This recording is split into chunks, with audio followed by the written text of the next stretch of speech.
નમસ્કાર, હું સુરેશ ચોટલિયા, નેચરોપેથ. આજે આપણે વાત કરવી છે હાર્ટ એટેક માટેની. તમે હમણાં જ એક સમાચાર સાંભળ્યા હશે કે સાઉથના એક doctor, young doctor, 48 years old, હોસ્પિટલની અંદર જ સર્જન, કાર્ડિયક સર્જન, હોસ્પિટલની અંદર જ બહુ જબરજસ્ત એટેક આવ્યો અને on the spot he expired. બહુ મહેનત કરી એમના સાથી ડૉક્ટરોએ, એની પાસે બધું જ હાજર હતું, એ કેથ લેબમાં જ હતા મૃત્યુપાયમાં. એટલે આપણા બધા માટે આજે હાર્ટ એટેક બહુ ચિંતાનો વિષય થઈ ગયો છે. તમને નવાઈ લાગશે, દર વર્ષે હિન્દુસ્તાનમાં 25 લાખ લોકો હાર્ટ એટેકથી મૃત્યુ પામે છે. આજે 1 કલાકની અંદર આપણે વિચાર કરીને તો લગભગ 218 થી 225 લોકોનું મૃત્યુ થાય છે. એબો 70 કે બહુ મોટી ઉંમરના એ બધાને આપણે વાત કરી દઈએ, પણ ચિંતાનો વિષય એ છે કે અત્યારે યુવાન લોકો મૃત્યુ પામે છે. ઘણા એવી ચિંતા કરે છે કે કોવિડના ઇન્જેક્શનો લીધા અને એનાથી બધું. એવું નથી. એ સાયન્ટિસ્ટોએ પ્રૂવ કર્યું છે કે એ બહુ મોટી મેટર નથી કે ઇન્જેક્શનો લીધા અને પછી મૃત્યુ પામે છે. આપણે બધાએ ભેગા થઈને એક ચિંતાનો વિષય છે ને, ભેગા થઈને આના માટે ચિંતા કરવી પડશે કે કેમ યંગસ્ટર્સને, બાળકોને ઇવન હાર્ટ એટેક આવવા માંડ્યો છે. મને બહુ યાદ આવે છે, આજથી 25-30 વર્ષ પહેલાં રાજકોટમાં અમે એક જબરજસ્ત મૂવમેન્ટ ચાલુ કરી હતી અને ઘણા વર્ષો સુધી ચલાવી.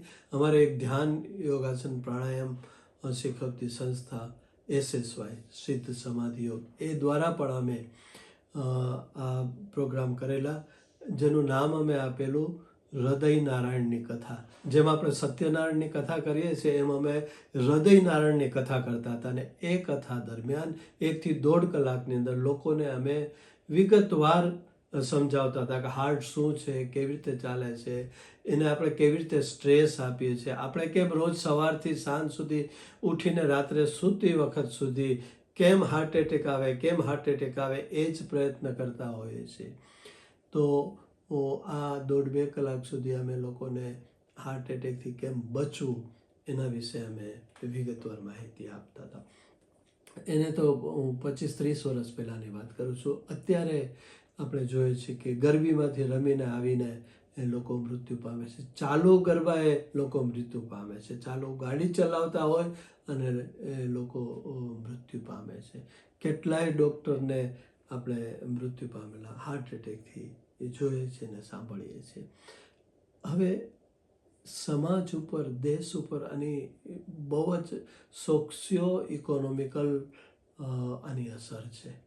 તો બધાએ વહેલા ચેતી જઈને આપણે આના વિશે વિચાર કરવો જોઈએ. આજે આપણે બહુ ટૂંકમાં કેમ હાર્ટ એટેકથી બચી શકાય અને કેમ આપણને ખબર પડી જવી જોઈએ કે 1 વર્ષ પછી આપણે હાર્ટ એટેક આવી શકે છે. તો એવા કયા સિમ્ટમ્સ છે, હાર્ટ એટેક આવે ત્યારે આપણે શું કરવું જોઈએ અને શું ન કરવું જોઈએ, અને હાર્ટ એટેકથી બચાવવા માટે આપણા બાળકોથી શરૂઆત કરવી જોઈએ એને સમજાવવાની.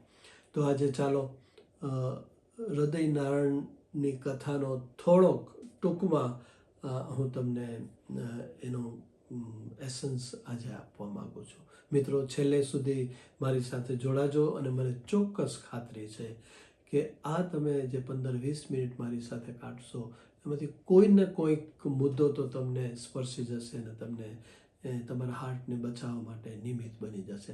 મિત્રો, હાર્ટની આર્ટરીનો જ પ્રશ્ન છે. હાર્ટ એક દિવસની અંદર, એટલે કે 24 કલાકની અંદર લગભગ 1 લાખ વખત સુધી ધબકે છે. જે ધબ ધબ ધબ થાય છે ને, એ 24 કલાકમાં 1 વખત. તમે વિચાર કરો, કોઈ મસલ્સ, શરીરનો કોઈ પણ મસલ્સ 1 લાખ વખત, તમે આમ હાથ જ આમ કરો ને 1 લાખ વખત, તો આ મસલ્સની શું દશા થાય? સોજીને આવો થઈ જાય હાથ તમારો. આ હાર્ટ આપણે જ્યારે જન્મ નહોતા, આપણા માના પેટમાં હતા ત્યારથી ધબકે છે. તો આ એક મુઠ્ઠી જેવડું આવડું જ્યારે આપણે માના પેટમાં હતો આવડું હાર્ટ હતું, ધબ ધબ ધબ કરવાનું ત્રીજા ચોથા મહિને ચાલુ થયું હશે અને આપણા મૃત્યુની છેલ્લી સેકન્ડ સુધી એ ધબકતું હોય છે. તો એની તાકાત તો છું. અને ધબકીને શું કરે છે ખબર છે? જ્યારે આમ દબાય છે હાર્ટ, એટલે હાર્ટની જે મેઇન આર્ટરીમાંથી લોહી એકદમ પ્રેશર સાથે આપણા આખા શરીરની જે નળીઓ છે ત્યાં સુધી પહોંચાડે છે. અને હાર્ટ જ્યારે ફૂલાય છે ત્યારે આપણા શરીરની નળીઓમાંથી એ હાર્ટમાં જે લોહી છે એ પાછું હાર્ટમાં ખેંચાઈને આવે છે. જે અશુદ્ધ લોહી છે એ પાછું ખેંચાઈને આવે છે, શુદ્ધ લોહી છે પાછું દબાણ થયા. હવે તમે વિચાર કરો કે આ જે દબાણ આપવું કે વાળથી પણ પાતળી નળીઓ સુધી ઠેઠ ઊંડે સુધી લોહીને પહોંચાડવું, એટલે કેટલી બધી તાકાત એની અંદર જરૂર પડતી હશે. અને આ જ હાર્ટને આપણે હાર્ટના મિત્ર બનવાને બદલે હાર્ટને કોઈને કોઈ રીતે સવારથી રાત સુધી મુશ્કેલીમાં જ મૂકતા હોય છે, જાણે અજાણે. હવે થોડાક મુદ્દાઓ આપણે ઝડપથી જોઈ લે કે હાર્ટ 2-3 રીતે બગડે છે. એક તો હાર્ટને પોતાને લોહી જરૂર છે. હાર્ટની આ જે તાકાત છે એ શેના ઉપર છે? લોહીથી છે. લોહીની અંદર જે ન્યુટ્રિયન્ટ્સ છે, લોહીની અંદર જે ઓક્સિજન છે એ હાર્ટને મળે છે અને એને ઈંધણ છે. એનું ઈંધણ રૂપ એ ચાલવામાં, જેમ પેટ્રોલની જરૂર છે ગાડીને ચલાવવામાં, એન્જિનને ચલાવવામાં, એમ હાર્ટને લોહીની જરૂર છે. હવે તમે કહેશો કે હાર્ટની અંદર તો આખા ખાનું, જે 4 ખાના છે એ બધા હાર્ટ તો લોહીથી જ ભરેલા હોય છે. એમાં તો એને લોહીની ઉણપ ક્યાંથી હોય? લોહીની ઉણપ જ્યારે હાર્ટને હોય, અછત હોય હાર્ટમાં, એટલે હાર્ટ એટેક આવે. બરાબર છે? હવે એની અંદર તો 4 ખાનામાં લોહી તો તરબતર હોય છે, પણ ના, કુદરતે એક કરામત કરી છે. એવી કરામત છે કે હાર્ટ પોતે પોતાની મેળે એ ખાનામાંથી ડાયરેક્ટ લઈ શકતી નથી લોહી. નહીં તો એ બધું લઈ લે અને કોઈ દિવસ હાર્ટ એટેક આવે જ નહીં. પણ ના, જેમ હાર્ટ અશુદ્ધ લોહી હાર્ટમાં આવે, એ હાર્ટના એક ખાનામાંથી એ દબાણ દ્વારા એ શુદ્ધ થવા માટે ફેફસામાં મોકલે, ફેફસામાંથી શુદ્ધ થઈને પાછું હાર્ટમાં આવે શુદ્ધ લોહી, અને એ શુદ્ધ લોહી છે એ મોટી આર્ટરી દ્વારા, ધમની દ્વારા એ આખા શરીરમાં જાય. હવે એ જે આર્ટરી છે ઉપરના ભાગમાં જાય. પહેલી તો કેરોટિડ આર્ટરી છે, મગજમાં જાય, પછી નીચે તરફ જાય. 2 આર્ટરી હાથમાં જાય, પછી પેટમાં એરોટા થઈ અને પગમાં સુધી જઈને આખા શરીરને લોહી પહોંચાડે છે. હાર્ટની આર્ટરીમાં બ્લોકેજ થાય એટલે હાર્ટના મસલ્સને લોહી મળતું બંધ થાય. હાર્ટને જેમ શરીરને મગજ માટેની કેરોટિડ આર્ટરી છે, હાર્ટ માટેની પણ ફિક્સ આર્ટરી છે. એ આર્ટરી હાર્ટની ઉપર ફરતી હોય અને એ આર્ટરીમાંથી હાર્ટ લોહી લઈ શકે. એ આર્ટરી જ્યારે બ્લોક થઈ જાય ત્યારે હાર્ટ એકદમ જોરથી તરફડવા માંડે લોહી માટે.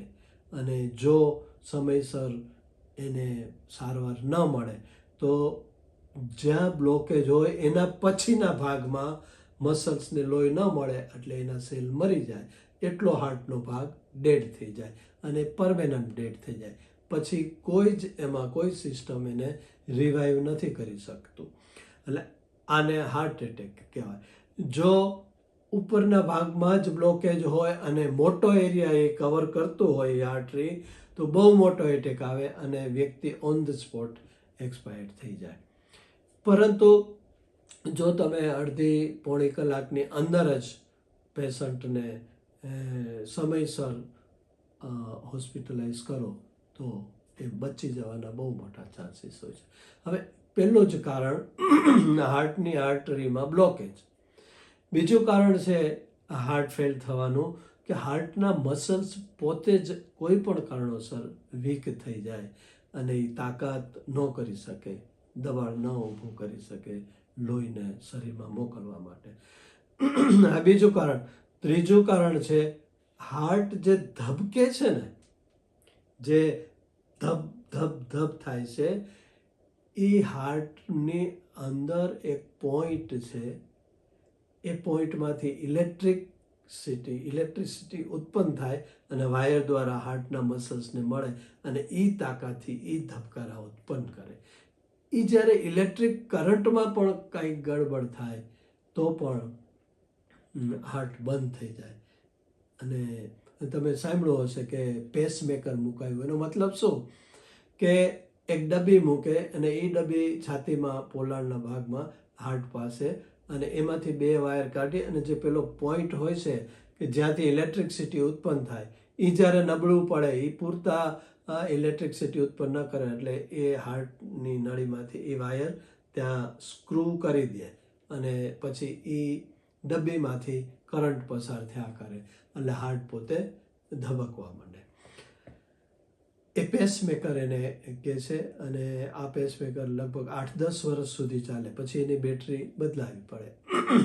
તો હવે આપણે જોઈએ તો હાર્ટના મસલ્સ નબળા હોવા, એના વાલ નબળા હોવા, એની જે ફિઝિક છે ને, એ હાર્ટનું પોતાનું જે મસલ્સ છે એમાં ગડબડ હોય, હાર્ટના એમાં મસલ્સની સાથે એના વાલ્વની અંદર પ્રોબ્લેમ હોય તો પણ પ્રોબ્લેમ થાય.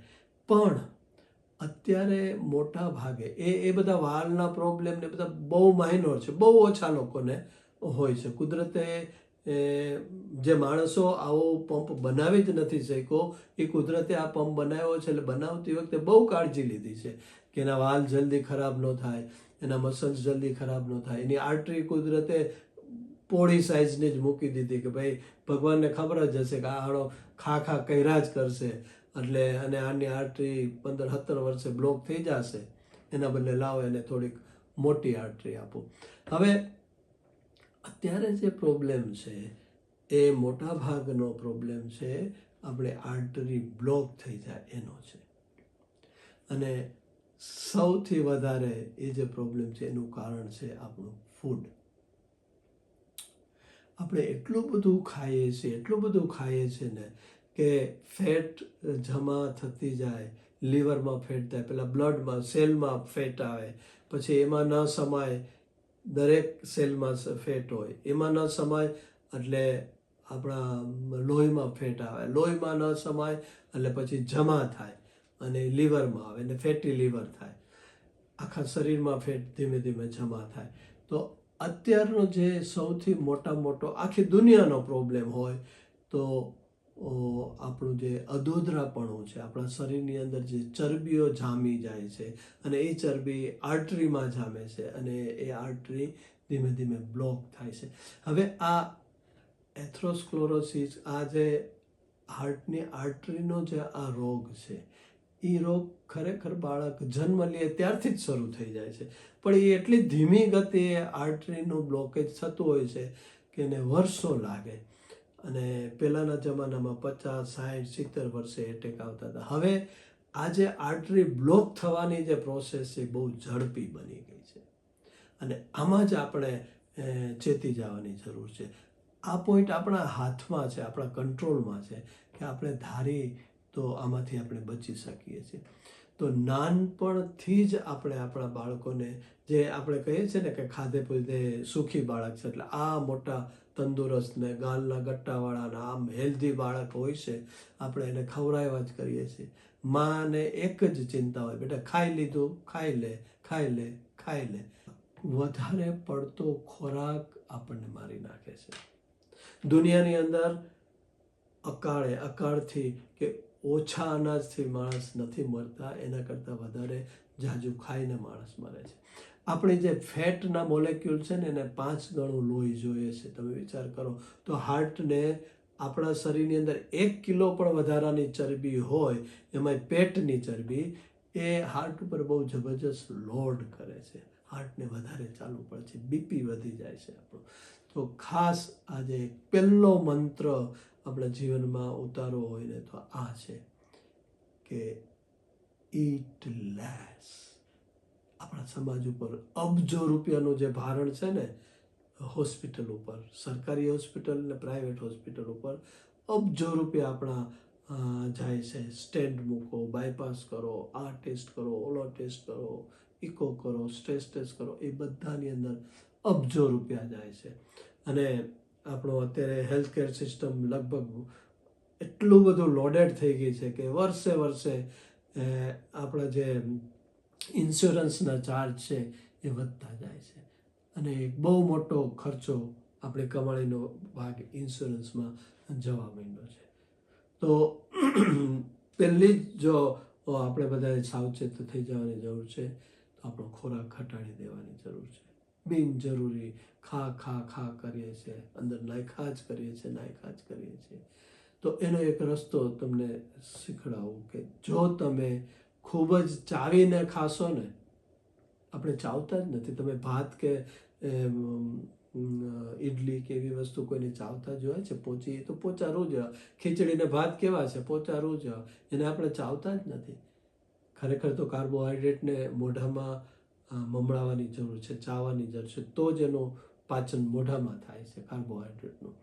આપણે તો સીધું ગળક કરીને અંદર ઉતરે. જોજો ભાત તમે ચાવો ને તો એકદમ મીઠા લાગે, કારણ કે ત્યાં એનું રાસાયણિક પ્રક્રિયા થાય છે, પાચન થાય છે. તો આપણે જો ચાવીએ ને તો આપણો 25% ખોરાક ઓછો થઈ જાય. એટલે ખૂબ ચાવીને આપણે ખાવું જોઈએ. ખાવાની વાત આવી એટલે તેલની વાત આવે. તેલ જાણે અજાણે આપણા શરીરમાં પામોલિવ તેલ જાહે જ છે સવારથી સાંજ સુધીમાં. તમે કહેશો કે અમે તો પામોલિવ ખાતા નથી, વેજીટેબલ તો અમે ખાતા નથી, પણ તમે કોઈ પણ મીઠાઈ બહારની લ્યો, એમાં હાઇડ્રોજનેટેડ ઓઇલ લખેલું હશે, એ પ્યોર વેજીટેબલ છે અને હાર્ટ માટેનું દુશ્મન છે. બીજું, આપણું ભેળસેળવાળું તેલ, જેની અંદર પામોલિવ અતિશય સસ્તું, એમાં કોઈ સુગંધ નથી, એમાં કોઈ કલર નથી, એટલે કોઈ પણ તેલની સાથે એને ભેળવી દેવામાં આવે છે અને સસ્તું તેલ. બીજું, જે તેલ આપણે જેને બજારમાં તેલ મળે છે, વેજીટેબલ ઓઇલ જેને કહીએ છીએ, એ વેજીટેબલ ઓઇલ છે એને કેમિકલ પ્રક્રિયા કરવામાં આવે છે. આપણે 200 ડિગ્રી સેન્ટીગ્રેડ એને ઉકાળવામાં આવે છે. ઉકાળવાથી તેલ ઝેરી થઈ જાય છે. એટલે આ જે તેલ છે કે જેને આપણે આપણા રસોડામાંથી વિદાય જ આપવી જોઈએ, એના બદલે આપણે જુદા જુદા સીડના તેલ વાપરીએ છીએ. સૂરજમુખીનું તેલ, સોયાબીનનું તેલ અને આવા બધા, કપાસિયાનું તેલ, આ બધા સંપૂર્ણપણે હાર્ટના વેરી તેલ છે. અને એ 200 ડિગ્રીએ ઉકળેલું તેલ છે, એમાં કેમિકલ રિએક્શન આવી જાય છે એટલે ઝેરી બની જાય છે. એટલે ક્યારેય કચ્ચી ઘાણીવાળું તેલ, એટલે કે કોલ્ડ પ્રેસ ઓઇલ, એ જ વાપરવું જોઈએ. અને હાર્ટ માટે શ્રેષ્ઠ તેલ છે સરસ્યું તેલ, ઓલિવ ઓઇલ અને તલનું તેલ, મગફળીનું તેલ. તો સરસ્યું આપણે વાપરતા નથી, એમાં વાસ આવે છે. અને ઓલિવ ઓઇલ આપણને મોંઘું પડે છે. તો આપણે મગફળીનું તેલ, આપણે જો સૌરાષ્ટ્રમાં, ગુજરાતમાં વાત કરીએ તો મગફળીનું તેલ અવેલેબલ છે, પણ એ તેલ કેમિકલ રિએક્શન કરેલું ન હોવું જોઈએ. એ ખાસ ધ્યાન રાખો. એકદમ એટલા ફિલ્ટર, કેમિકલી ફિલ્ટર કરીને આપણને જે ઉકાળીને આપે અને એમાં કેમિકલ રિએક્શન થઈ ગયેલા હોય, એ તેલ આપણે વાપરીએ છીએ. તો એના બદલે ઓછું તેલના ડબ્બાઓ ન ભરો, ઓછું રાખો તેલ, દર મહિને ખરીદો અને જે ઘાણીનું તેલ છે, કોલ્ડ પ્રેસ તેલ છે, એ તેલ વાપરો. તો તમે ફરતું તેલ વાપરી શકો. ક્યારેક મગફળીનું, ક્યારેક સરસ્યું તેલ, ક્યારેક ઓલિવ ઓઇલ. ઓલિવ ઓઇલ હંમેશા કાચું ખાવાનું છે, સલાડમાં છાંટીને તમને ખબર છે, તેલ છે આપણા જૂના જમાનામાં આપણા વડીલો તેલને કાચું જ ખાતા. તમે ઓળો ખાધેલો છે ને? હમણાં વઘારે છે ઓળો ગરમ તેલમાં વઘાર કરીને, પણ જૂના જમાનામાં જે ઓળો ખવાતો ને, રીંગણાનો ઓળો, એ ઉપર કાચું તેલ જ નખાતું. અમે નાના હતા ત્યારે કઠોળ જે પલાળીને આગલા દિવસે પલાળી અને બપોરે રોંઢે 4-5 વાગે જ્યારે ભૂખ્યા થાય બાળકો, ત્યારે એ કાચા તેલમાં લસણવાળી ચટણીમાં એ કઠોળ અમને આપવામાં આવતા હતા. તો મિત્રો, તેલથી સાવચેત થઈ જવાની જરૂર છે. તેલને તમે ખાસ ધ્યાન રાખો, તમારા રસોડામાંથી જે બધા નકામા તેલ છે, રિફાઇન્ડ ઓઇલને, અને જેના ઉપર લખેલું છે કે વેજીટેબલ ઓઇલ, રિફાઇન્ડ ઓઇલ, એ બધા જ તેલને તમારા રસોડામાંથી, મારો એક વિડીયો પણ છે જેમાં મેં સ્પેશિયલ તેલ ઉપર વિગતવાર વાત કરી છે, તો તમે એ વિડીયો પણ તમે જોઈ લેજો. એટલે ખાસ કહેવાનું છે કે તેલને ઓછું વાપરો, અને બહાર જે બજારમાં જે મળે છે ફરસાણો, એ બધા જ ઉકળતા તેલમાં સતત ઉકળતું હોય. આજે ઉકળે, એમાં પાછું બીજે દિવસે થોડુંક તેલ એડ કરે, વળી એ તેલ ઉકાળે એમાં ગાંઠિયા ખાવા, એ 10 ગણા વધારે એ તમારા શરીરમાં કોલેસ્ટ્રોલ ઊભું કરે છે, અને તમારે આર્ટરીને બ્લોક કરી નાખે છે. એટલે કોલેસ્ટ્રોલ એમાં વધારે હોય છે. અમુક તો એવી જગ્યાઓ છે કે જ્યાં વેફરને એના કારખાના છે, એ બધા કારખાનામાંથી કાળું તેલ લઈ અને એમાં ફરસાણ તળે છે. તો આનાથી ચેતી જાઓ. જ્યારે પણ તમારે ભજીયા ખાવા હોય, જ્યારે પણ ગાંઠિયા ખાવા હોય, તો ઘરે બનાવો અને એક જ વખતે તેલનો ઉપયોગ કરો. બીજી વખતે તેલનો ઉપયોગ કરો એટલે હાર્ટના દુશ્મન તરીકે છે. એટલે પહેલું સૂત્ર સમજી લો કે ઇટ લેસ ઓઇલ. અને સવારે પરોઠાને એ તમે ચા ને પરોઠા ને ખાઓ, બપોરે બધું તેલવાળા શાક ને પૂરી ને એવું ખાઓ, મીઠાઈ ખાઓ, સાંજે તમે ઓફિસમાં હો ત્યારે સમોસા તળેલા ખાઓ, અને રાત્રે પણ પાછું એવું જ, અને છેલ્લે આઈસ્ક્રીમની અંદર પણ બધા જ હાર્ટને નુકસાન કરવાવાળા બધા જ તત્વો હોય છે. આપણે એમ માનીએ છીએ કે આઈસ્ક્રીમ એટલે દૂધની રબડી અને ખાંડ.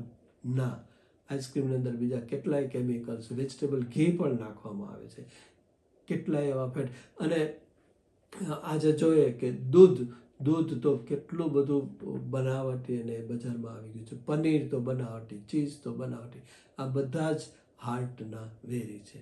એટલે કોઈ પણ એક કોળીઓ મોઢામાં નાખતા પહેલાં, બહારનું ખાતા પહેલાં 100 વખત વિચાર કરજો.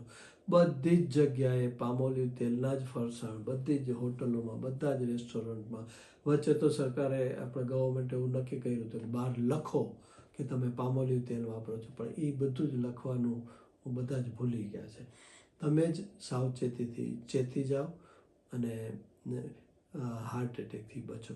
હવે એક બીજો અગત્યનો મુદ્દો છે કે હાર્ટ એટેક આવે ત્યારે શું થાય, એ સિમ્ટમ્સ આપણે ખબર નથી. ડૉક્ટર તો આપણે ક્યારે કોઈ કહેવાનું છે, તો એ પણ જાણી લો કે ઘણી વખત હાર્ટ એટેક છે કે નહીં એમાં જ ગળમથલમાં રહી અને આપણે હોસ્પિટલમાં જતા નથી, અને પછી તરત જ બીજો હાર્ટ એટેક આવી જાય છે. એટલે હાર્ટ એટેક આવે ત્યારે છાતીના વચ્ચેના ભાગમાં થોડુંક ડાબી સાઈડમાં હાર્ટ જ્યાં છે ત્યાં દબાણ આવે. હાથીએ આપણા છાતી પર પગ મૂક્યો હોય એવું દબાણ લાગે, અને શ્વાસ એકદમ ટૂંકા થઈ જાય, ઊંડા શ્વાસ આપણે લઈ ન શકીએ, આપણી સ્કિન છે એ ઠંડી પડવા માંડે, અતિશય પરસેવો વળે. માનો કે શિયાળાની સિઝન છે, ઠંડો પવન છે, તો પણ આપણે પરસેવે રેબઝેબ થઈ જાય, કપાળે પરસેવાના ટીપા બાજી જાય, ડાબા હાથમાં દુખાવો થાય, ક્યારેક દાઢમાં દુખાવો થાય, ક્યારેક છાતીમાં હાર્ટ છે એની જગ્યાએ પાછળ વાંસામાં એક આમ પિન્ટેડ પોઈન્ટ હોય અને એ પેન કરે. તો આ બધા ચિહ્નો છે, એ ચિહ્નો ઉપરથી આપણે ખબર પડી જાય કે આ એસિડિટી નથી, આ પેટની તકલીફ નથી, ગેસ નથી, આ હાર્ટ એટેક છે. તો તરત જ આપણે હોસ્પિટલાઇઝ થઈ જવું જોઈએ. હવે હાર્ટ એટેક આવે ત્યારે આપણું શરીર શું કરે કે પેટમાં કંઈક હોય તો બહાર કાઢી નાખે, કારણ કે પેટમાં કંઈક હોય જઠરમાં તો એના પાચનની પ્રક્રિયા માટે લોહીની જરૂર પડે, તો એ લોહી એ હાર્ટ અને પેટમાં વધારે જઠરમાં મોકલે. જ્યારે શરીરને એમ લાગે કે એટેક છે, હાર્ટને વધારે લોહીની જરૂર છે, તો એ પેટની અંદર કંઈ પણ વસ્તુ પડી હોય તો બહાર કાઢે છે. અને જોજો હાર્ટ એટેક આવતા પહેલાં તમને કદાચ ઉલટી જેવું થાય, ઉબકા જેવું થાય. બીજું, બ્લેડરની અંદર જો પેશાબ ભરેલો હોય તો પણ બોડી એના સિસ્ટમથી બધી ખબર પડી જાય છે કે આ કંઈક ક્રાઇસિસ છે, એટલે પેશાબ પણ આપણને કરવાની ઈચ્છા થઈ જાય. એટલે તમે જોજો સવારમાં બાથરૂમમાં જ એટેક આવતા હોય છે, પેશાબ કરવા જાય ને ત્યાં તો બાથરૂમમાં જાય, એટલે હવે શરીર બહાર બધું કાઢવા માંડે. હવે એવા વખતે ઘણી વખત આપણે એમ થાય કે ગેસ છે, તમે થમ્સઅપ સોડા કોક કે કંઈક પીઓ એટલે જે બહાર શરીર કાઢે છે ને આપણે શરીરની અંદર નાખીએ છીએ, તો એ બીજો હાર્ટ એટેક આવવાની શક્યતા રહે. છાતીએ આપણે તરત જ બામ ઘસીએ, છાતી આપણે તરત ગરમ પાણીની કોથળી કરે, આ બધું જ કરવાની જરૂર નથી. આ બધું જ સેકન્ડ હાર્ટ એટેક આવવાની શક્યતા છે. આ બધા કારણોસર તરત જ તમે એક આદુનો ટુકડો મોઢામાં લઈને ચાવવા માંડો, કારણ કે તમે હોસ્પિટલાઇઝ થાઓ, તમે એમ્બ્યુલન્સ બોલાવો, એ 5-10 મિનિટનો તો સમય જાય જ. તો એ દરમિયાન તમે એક આદુનો ટુકડો એકદમ ચાવવા માંડો, એ એકદમ તીખાશ અને એના કારણોસર આખી આર્ટરીઓ છે એ પહોળી થવા માંડે, તો તરત જ એનાથી હાર્ટને હળવાશ થાય. જ્યાં લોહી અટકતું હોય એ હાર્ટની આર્ટરી પહોળી થાય તો તરત જ લોહી હાર્ટની ભાગમાં મળવા માંડે. બીજું, તમે મરચાંની ભૂકી 1 ચમચી અડધી ચમચી પાણીમાં નાખીને એ પણ તમે પી શકો. રિલેક્સ થઈ જાઓ, કંઈ જાજુ બોલો નહીં, એ હાલો ચાલો પણ નહીં. ઘણી વખત એમ થાય ગેસ છે એટલે થોડુંક હું ચાલું, તો લોકો ચાલવા માંડે છે, તો ચાલવાનું પણ નહીં. પથારીમાં અડધા સૂતા હોય અડધા બેઠા હોય એ પોઝિશનમાં આવી જાઓ, ઢીંચણને વાળી નાખો. અને જેમ આપણે કફિંગ કરતા હોય ને એ ટાઈપનો એક સ્ટ્રોક આપો. ઊંડો શ્વાસ લ્યો અને કફિંગ કરતા હોય એવી રીતે જ, આવી રીતે આમ જો ઊંડો શ્વાસ પહેલાં લેવાનો, પછી ફરીથી આમ કરવાથી તમારી આર્ટરી ઘણી વખત થોડોક સેકન્ડ માટે પહોળી થઈ જાય છે અને પાછું જે હાર્ટમાં લોહી અટકી ગયું હોય એ પાછું ચાલુ થઈ જાય છે.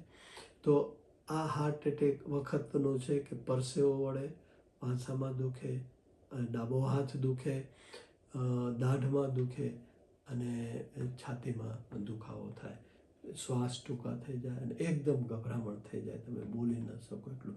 તો આ સિમ્ટમ્સ પણ જાણી લેવાના છે. હવે આપણે જે પહેલો મુદ્દો કીધો કે ભાઈ ખાવામાં બહુ ધ્યાન રાખો, તો એનાથી હું તો એમ માનું છું કે 60-70% પ્રોબ્લેમ બચી જાય. બીજું, તમે જ્યારે ખાઓ છો ત્યારે સલાડ અને ફ્રૂટ્સને એમાં સ્થાન આપો. સવારના ભાગમાં સવારે જ અનાજ ખાવાનો નાસ્તામાં એ બંધ કરી દો. સવારના ભાગમાં ફ્રૂટનો નાસ્તો કરો. બપોરે જમો ત્યારે જમ્યા પહેલાં અડધી કલાક એક મોટું બાઉલ ભરીને ગાજર, કાકડી, ટમેટાં, પાલકના પાંદડા, મૂળાના પાંદડા, આ બધું જ ગ્રીન છે એનો એક મોટો ડોઝ લઈ લો. એટલે ઓટોમેટિક તમારું ખૂબ ચાવીને ખાઓ, એકદમ સંતોષ થઈ જશે, પેટ લગભગ ભરાઈ જશે અને તમે તમારા શરીરને એક બહુ જ સ્વાસ્થ્યપ્રદ ફૂડ તમે એને ઇન્ટેક કરાવશો. તો પહેલું એ. પછી તમે જ્યારે ખાઓ ત્યારે કોઈ પણ એક અનાજ ખાઓ. દાખલા તરીકે રોટલી ખાઓ ત્યારે ભાત ન ખાઓ, ભાત ખાઓ ત્યારે રોટલી ન ખાઓ, ભાત ને શાક, ભાતને દાળ ખાઈ શકો, પછી રોટલી અને શાક. તો આવી વસ્તુનું. બીજું, ઘઉંનું કાર્બને કટ કરીને, કાર્બ જે છે એ સુગર જ છે, હાર્ટને સુગર નુકસાન કરે છે, ફેટ છે એ હાર્ટને નુકસાન કરે છે. આપણે એમ માનીએ છીએ કે આપણે ઘી, તેલ, માખણ, ચીઝ ને એ જ બધું, ઘી એ બધું જ ફેટ શરીરમાં બને છે. આપણે જે કાર્બ ખાઈએ છીએ, અનાજ ખાઈએ છીએ, એ પણ છેવટે તો સુગરમાં કન્વર્ટ થાય છે અને સુગર છે એ ફેટમાં બોડી સ્ટોર કરે છે. તો કાર્બને કટ કરવાની જરૂર છે. તો એની ટ્રીક મેં તમને કીધી કે જમ્યા પહેલાં તમે સલાડ ખૂબ ખાઈ લો. સવારના ભાગમાં પરોઠા ને શાક ને પૂરી ને શાક ને થેપલા ને શાક ને ચા ને બિસ્કિટ ને ચા ને ખાખરા એ બધું જ બંધ કરી દો સવારનો નાસ્તો. ફ્રૂટ્સ લ્યો. બપોરે આવી રીતે હળવું કરી નાખો. ભૂખ્યા રહેવાની જરૂર નથી, ખૂબ જ ખાઓ પણ આ ટાઈપનું. અને પછી 4 થી 5 વાગે પાછું એકાદું ફ્રૂટ્સ ખાઈ લો અથવા તો થોડાક ડ્રાય ફ્રૂટ્સ. હવે ડ્રાય ફ્રૂટ્સમાં પણ આપણે ઘણી વખત હાર્ટને વધારે લોડ આપી દઈએ છીએ. જે ડ્રાયફ્રૂટ જેને આપણે ગણીએ છીએ કાજુ, બદામ, પિસ્તા, અખરોટ, આ ચાર વસ્તુઓ હાર્ટને લોડ કરે છે. હવે તમે નવાઈ પામશો કે એ હાર્ટને નુકસાન કરે છે. હા, એનું પ્રમાણ આપણે જાળવતા નથી. તમે જોયું છે ને કે તમે જ્યારે કાજુ ખાવા જાઓ છો તો તમને ખબર નથી કે 4, 5, 7 જ કાજુ આપણે વધુ ખાવા જોઈએ. એની અંદર ફેટ વધારે હોય છે. અખરોટની અંદર પણ ફેટ હોય છે. તો એને લિમિટમાં ખાવા જોઈએ. જેટલું જમવા ઉપર આપણે ફૂડ ઉપર ધ્યાન રાખવાનું છે, એટલું જ આપણે સ્ટ્રેસ ઉપર ધ્યાન રાખવાનું છે. હાર્ટને સ્ટ્રેસના કારણોસર ખૂબ જ નુકસાન થાય છે. અને અત્યારે આપણે જોઈએ છીએ નાના બાળકોને સ્ટ્રેસ, યુવાનોને સ્ટ્રેસ, વડીલોને સ્ટ્રેસ, બહેનોને સ્ટ્રેસ, નોકરીનો સ્ટ્રેસ, ઘરમાં સ્ટ્રેસ, આ બધા જ સ્ટ્રેસના કારણોસર આપણા હાર્ટને બહુ નુકસાન થાય છે. સ્ટ્રેસ લેવાથી શું થાય છે કે શરીરમાં અમુક જાતના રાસાયણિક પ્રક્રિયાઓ થાય છે અમુક જાતના, અને એ અમુક હોર્મોન્સ છે જે શરીરમાં સિક્રેટ થાય છે. આ કારણોસર હાર્ટને ખૂબ નુકસાન થાય છે. તો સ્ટ્રેસથી દૂર રહેવા માટે શું કરવાનું છે? સ્ટ્રેસ ખાલી સર્વિસ કરીએ છીએ એના સ્ટ્રેસ નથી હોતા. બિઝનેસના સ્ટ્રેસ હોય એવું નથી હોતું. ઘણી વખત આપણે અનનેસેસરી સ્ટ્રેસ લઈએ છીએ. ઘણી વખત આપણી તૃષ્ણા છે, મારી પાસે આ નથી, મારી પાસે મારો છોકરો સેટ નથી થતો, છોકરીને સારી જગ્યા નથી મળતી, નોકરી નથી મળતી, પ્રમોશન નથી મળતા. આ બધા જ સ્ટ્રેસના કારણોસર આપણે આપણા હાર્ટને નબળું પાડી દઈએ છીએ. તો જે છે એ બરોબર છે, જેટલું છે એ બરોબર છે, જેવું છે એ બરોબર છે. આ સિદ્ધાંતને ધ્યાનમાં રાખો અને એકદમ હળવાશથી જીવન જીવો, આનંદમાં જીવન જીવો, મજાથી જીવન જીવો. જેટલી વધારે ચિંતા કરીશું, જેટલી વધારે દોડાદોડી કરીશું અનનેસેસરી, એ બધું જ છેવટે આપણા હાર્ટ ઉપર લોડ પડશે. તો સ્ટ્રેસને દૂર કરવા માટે મેડિટેશન એ બેસ્ટ ઉપાય છે. મેડિટેશન કરવાથી હાર્ટને એકદમ આરામ મળે છે. એકદમ રિલેક્સ થઈ જાઓ. યોગ નિંદ્રા, તમે એ શબ્દ સાંભળ્યો છે કે એકદમ શાંતિથી સૂઈ જાઓ અને તમારા પાર્ટ્સ, શરીરના પાર્ટ્સને એકને પગના અંગૂઠાથી લઈ અને બધા જ પાર્ટ્સને એકદમ રિલેક્સ કરતા જાઓ. પગના અંગૂઠા તરફ ધ્યાન આપો, સ્ટ્રેચ કરો, રિલેક્સ કરો. પિંડી તરફ ધ્યાન લઈ જાઓ, સ્ટ્રેચ કરો, રિલેક્સ કરો. આમ ધીમે ધીમે કરતા આખું બોડીને તમે સ્ટ્રેચ કરી અને રિલેક્સ કરી દો. ખૂબ જ ઊંડા શ્વાસ લ્યો અને એકદમ ઊંડા શ્વાસ છોડો.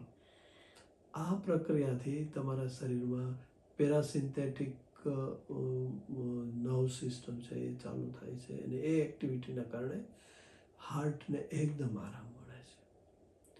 તો આનો ઉપયોગ કરો. સૂતી વખતે પણ તમે 10 મિનિટ મેડિટેશન કરીને સૂઓ.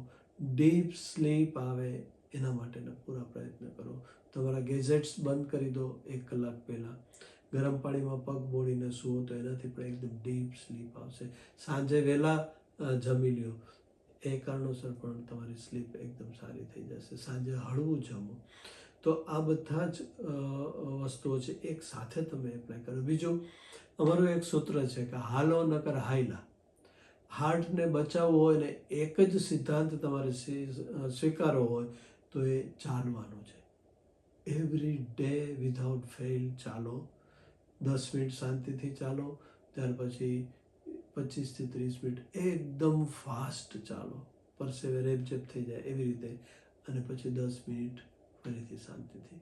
આ રેગ્યુલર ચાલવાનું રાખો.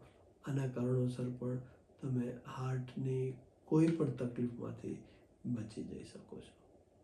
બીજું, ખોરાકની અંદર તો ફેરફાર કર્યો, પણ અમુક વસ્તુઓ, અમુક ઓસડિયા એવા છે કે જે હાર્ટને ખૂબ મદદરૂપ થાય છે. દાખલા તરીકે લસણ. તો લસણ છે એ લોહીને પાતળું કરે છે. લોહી પાતળું હોય તો લોહીની નળીઓમાં લોહીની જે અંદર પ્રેશર છે એ પ્રેશર કંટ્રોલમાં રહે છે. અને બીપી, હાઈ બીપીને કારણોસર જ જે આપણી હાર્ટની જે આર્ટરી છે એની જે અંદરનું પડ છે, એન્ડોથેલિયમ જેને કહેવાય છે, એ એક જ સેલનું બનેલું હોય છે. એટલું ડેલિકેટ હોય છે કે જો બીપી વધારે હોય, લોહી એકદમ ફાસ્ટ ચાલે, વધારે પડતા દબાણથી ચાલે, તો એ જે અંદરની જે જગ્યા છે એ ડેમેજ થાય છે. અને એને કવર કરવા માટે, એને ક્યોર કરવા માટે એવી મિકેનિઝમ થાય છે, ધીમે ધીમે ત્યાં પ્લેક જામે છે અને હાર્ટની આર્ટરીનો ડાયામીટર ઓછો થાય છે અને પછી હાર્ટ એટેકની શક્યતા વધી જાય છે. તો લસણ છે હાર્ટ માટે બેસ્ટ છે. બીજું તજનો પાવડર અને મધ દરરોજ સવારે તમે 5 ચમચી જેટલો તજનો પાવડર અને 1 ચમચી મધ એને રોજ સવારે ચાલે. તો આમાં પણ એવું છે તજના પાવડરમાં કે એ લોહીને જાડું થવા નથી દેતું. આવા જે હાર્ટને ખૂબ જ ફાયદાકારક છે એવી વસ્તુ તમે લો. એક બીજું આયુર્વેદનું જે એ છે ઓસડિયું કે અર્જુનના ઝાડની છાલ, એના થડની છાલ તમે એનો પાવડર કરી અને રાત્રે પલાળી દો 1 ચમચી અને સવારે ઉકાળી અને એ પીઓ. તો એનાથી પણ હાર્ટમાં હળવાશ રહે છે. હોમિયોપેથીમાં પણ ઘણી એવી વસ્તુઓ છે કે જે તમે 50 વર્ષની ઉંમર પછી એ જો એ લ્યો, ક્રેટેગસ છે, એવા બીજા અર્જુનમાંથી જ બનાવેલી છે હોમિયોપેથીની દવા. તો એ બધી વસ્તુઓ ડૉક્ટરને પૂછીને તમે ચાલુ કરી શકો છો.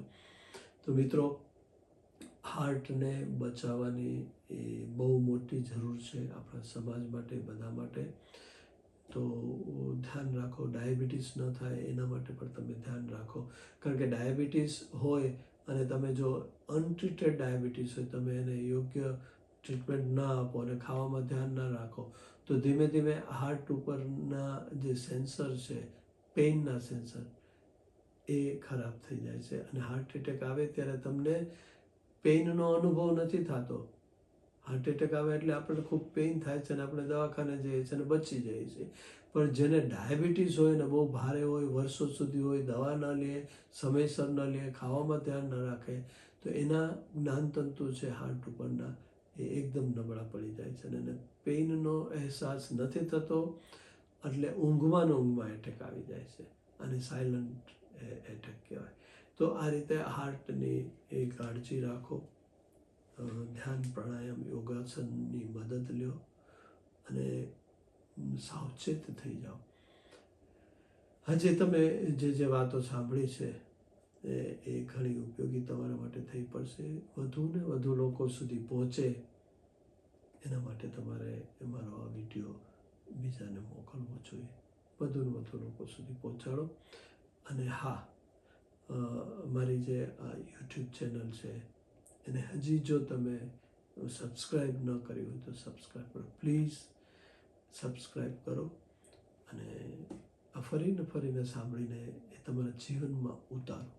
મને ચોક્કસ ખાતરી છે કે આજે તમે જે રસપૂર્વક આ વાત મારી સાંભળી છે તો તમારા જીવનમાં એ અચૂક ઉપયોગી થશે. ધન્યવાદ. નમસ્કાર.